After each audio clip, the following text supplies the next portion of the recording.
తెలంగాణలో local body ఎన్నికలకు schedule విడుదల కాకముందే కేండిడేట్ల పంచాయతీ మొదలైంది. ఇక మహబూబాబాద్ జిల్లాలో స్థానిక సంస్థల ఎన్నికల వేడి ఇప్పుడు ఆగ్రహంగా మారింది. కంబాలపల్లి గ్రామంలో కాంగ్రెస్ సర్పంచ్ అభ్యర్థుల మద్దతుదారుల మధ్య ఘర్షణ చోటు చేసుకుంది. గ్రామంలో ఏర్పాటు చేసిన విందులో మద్యం మత్తులో ఇద్దరు వర్గాల మద్దతుదారులు మొదట వాగ్వాదానికి, తర్వాత పిడిగుద్దులు, ముష్టి ఘాతకాలకు దిగారు. ఇక సినిమా ఫైటింగ్ ను తలపించేలా జరిగిన ఈ కొట్టుకునే ఘటన గ్రామంలో ఒక్కసారిగా టెన్షన్ నెలకొల్పింది.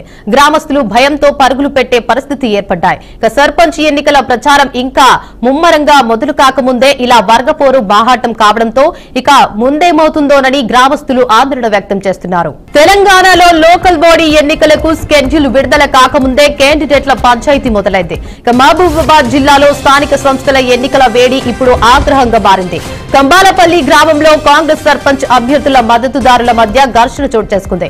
గ్రామంలో ఏర్పాటు చేసిన విందులో మద్యం మత్తులో ఇద్దరు వర్గాల మద్దతుదారులు మొదట వాగ్వాదానికి, తర్వాత పిడిగుద్దులు, ఇక ముష్టి ఘాతకాలకు దిగారు. సినిమా ఫైటింగ్ ను తలపించేలా జరిగిన ఈ కొట్టుకునే ఘటన గ్రామంలో ఒక్కసారిగా టెన్షన్ నెలకొల్పింది. గ్రామస్తులు భయంతో పరుగులు పెట్టే పరిస్థితులు ఏర్పడ్డాయి. సర్పంచ్ ఎన్నికల ప్రచారం ఇంకా ముమ్మరంగా మొదలు కాకముందే ఇలా వర్గపోరు బహాటం కావడంతో ఇక ముందు ఏమవుతుందోనని గ్రామస్తులు ఆందోళన వ్యక్తం చేస్తున్నారు.